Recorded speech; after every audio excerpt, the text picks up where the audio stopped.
subpoenas. More than 30 people associated with former President Donald Trump. Ukrainian forces on the move. Pushing just 30 miles from the Russian border. Paying respects to Queen Elizabeth. We are all kind of sharing the same feeling of grief, of loss. Good morning, I'm Steve Kathan with the CBS World News Roundup. New developments in the federal investigation into former President Trump's actions after the 2020 election.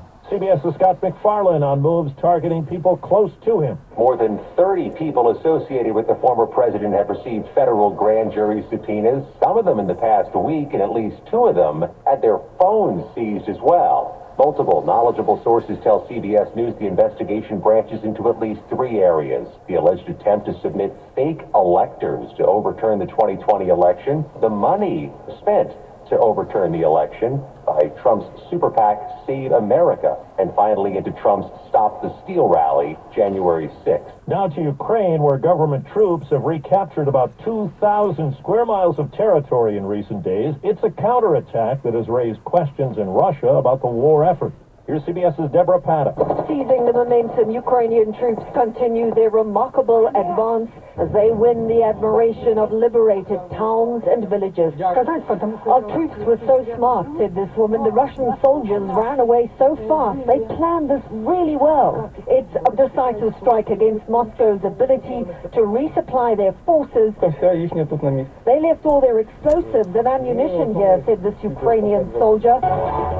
Away from the battlefield, hard questions for Putin on state-run television, which usually only pushes Moscow's line. It's either full-scale war or we get out, said former parliamentarian Boris Nadezhdin, and policy expert Viktor Olevich exclaimed in disbelief. You say everything's going according to plan? You really think 6 months ago we planned on leaving and repelling a counter-offensive? Britons are mourning their queen, while their new king gets to know his subjects in a new role. CBS's Vicky Barker is in London. The Queen's coffin lay at rest through the night in Edinburgh's cathedral as thousands filed past. 4.5 hours, that's fine.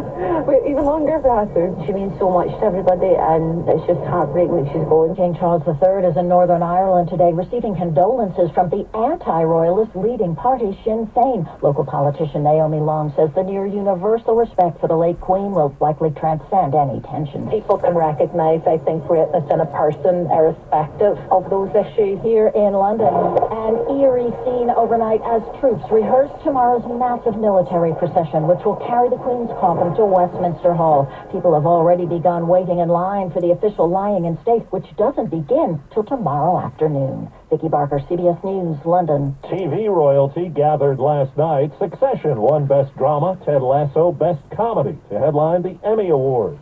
Entertainment Tonight's Kevin Frazier on some of the moments that stood out. An endangered species.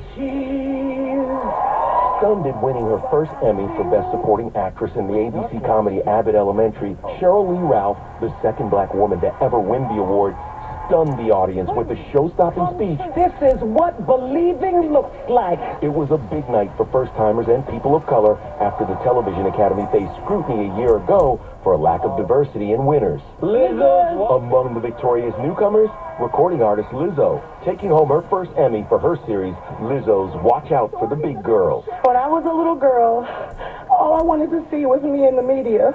Someone fat like me, black like me, beautiful like me. Star Lee Jung-jae becoming the first person from a foreign language show to win Best Actor in a Drama, upsetting favorite Jeremy Strong of Succession, and Squid Game's director came out on top too. I truly hope Squid Game won't be the last non-English series to be here at the Emmy. And more wins could be on the way. Season 2, I'm working on it now. I believe I have better script than season 1. Whoa. Lower gas prices helped slow inflation for a second straight month in August. Still, business analyst Jill Schlesinger says the government reports consumer prices were up 8.3% over a year ago. The big culprit continues to be food and shelter. Those categories increased month over month and year over year. The inflation news sent financial markets sharply lower. The Dow off more than 600 points at the opening. It's 5 minutes after the hour. Well, that's today's news.